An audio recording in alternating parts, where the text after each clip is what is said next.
आज तक रेडियो सुनता है सारा जहां। ज्ञान ध्यान।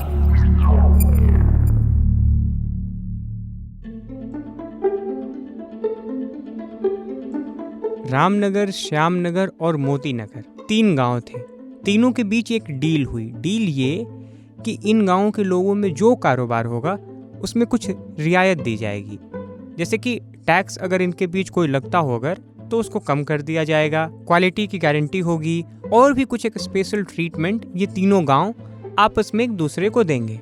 लेकिन इन 3 गांवों के अलावा जिन दूसरे गांवों से इनके कारोबार होंगे उन्हें वो किसी तरह की रियायत नहीं देंगे। फर्ज कीजिए ऐसा ही कुछ डील 3 गांवों के बीच न होकर 3 देशों के बीच हो जाए, तो इसी तरह के करार को कुछ नाम दिया जाता है MFN का, यानी कि मोस्ट फेवर्ड नेशन का।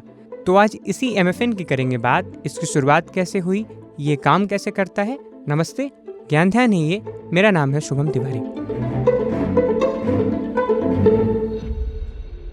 यूनाइटेड नेशन की एक संस्था है वर्ल्ड ट्रेड ऑर्गेनाइजेशन। 164 देश इसके सदस्य हैं। इसके तहत आने वाले सभी देश एक दूसरे के साथ एक स्पेशल स्टेटस शेयर करते हैं और स्टेटस है ये मोस्ट फेवर्ड नेशन का। दरअसल ये दर्जा दिए जाने के बाद बिना किसी भेदभाव के ये सभी देश एक दूसरे के साथ आसानी से बिजनेस कर पाते हैं।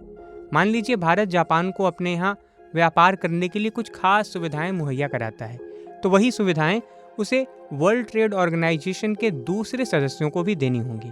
इसी तरह दूसरे देशों में भी भारत को भी ट्रेड करने के लिए कुछ खास रियायतें दी जाती हैं। तो इस तरह से मोस्ट फेवर्ड नेशन का पूरा कारोबार बहुत ही आसानी से हो जाता है। इसके इतिहास की अगर बात करें तो 12वीं शताब्दी से ही MFN चला आ रहा है। 18वीं और 19वीं शताब्दी आते आते इसका खासा चलन हुआ। फ्रेंडशिप, कॉमर्स और नेविगेशन ट्रीटीज जैसे चीज़ों से इसको जोड़ा गया। USA के हवाना में साइन हुए ट्रेड डील, जिसे हवाना चार्टर कहा जाता है, उसके अंदर MFN को जोड़ा गया था। 1950 आते आते MFN के टैग लेने की लोकप्रियता बढ़ने लगी, क्योंकि विकासशील देशों को इससे फ़ायदा होने लगा और इससे उन्हें दूसरे देशों से व्यापार करने में आसानी होने लगी। साथ ही कई व्यापारिक समझौतों को बिना ज़्यादा कागजी कार्रवाई के पूरा किया जाने लगा। आयात और निर्यात में भी विशेष छूट दी गई, सो इसकी लोकप्रियता बढ़ती चली गई। रूस यूक्रेन जंग के बाद कई देशों ने रूस को MFN ग्रुप से बाहर कर दिया, जिसके बाद ये सवाल उठा कि आखिरकार MFN से किसी को बैन कैसे किया जाता है। उस पर भी हम आएंगे, लेकिन उससे पहले हमारे साथी रोहित से सुनिए।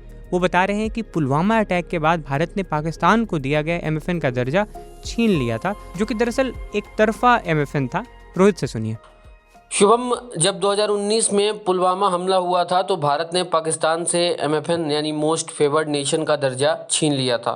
भारत ने पाकिस्तान को यह दर्जा 1996 में दिया था, जिससे होता यह था कि पाकिस्तान को भारत अधिक मात्रा में सामान एक्सपोर्ट करता था और उत्पादों को कम ट्रेड टैरिफ पर बेचता था।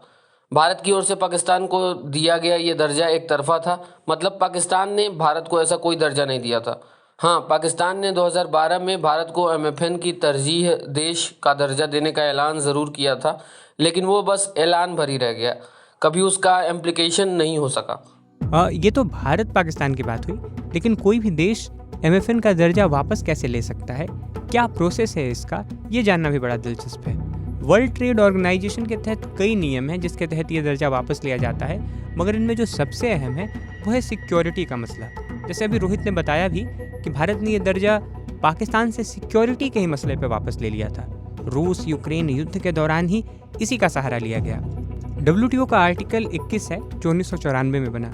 उसके मुताबिक अगर बात सिक्योरिटी की हो तो कोई भी देश MFN का दर्जा वापस ले सकता है। सेम यही चीज़ डोनाल्ड ट्रंप ने चीन के खिलाफ किया था जब वो अमेरिका के राष्ट्रपति थे। एक बात और, जिस देश से ये दर्जा वापस लिया गया है वो देश चाहे तो WTO में इसके खिलाफ अपील कर सकता है, ताकि उसकी मांग पर गौर किया जाए और फिर फैसला सुनाया जाए। तो बहरहाल ये था आज का ज्ञान ध्यान। कोई और विषय हो जिस पर आप ज्ञान ध्यान चाहते हो तो हमें लिख भेजिए। पता मालूम है आपको, radio@aajtak.com। इस पॉडकास्ट के रिसर्च प्रोडक्शन का जिम्मा देख रहे थे सूरज कुमार। साउंड मिक्सिंग थी अमृत रेगी की। आपने ये पॉडकास्ट सुना उसके लिए बहुत शुक्रिया। अगली मुलाकात हो आपसे, तब तक आप सुनते रहिए आज तक रेडियो। नमस्कार।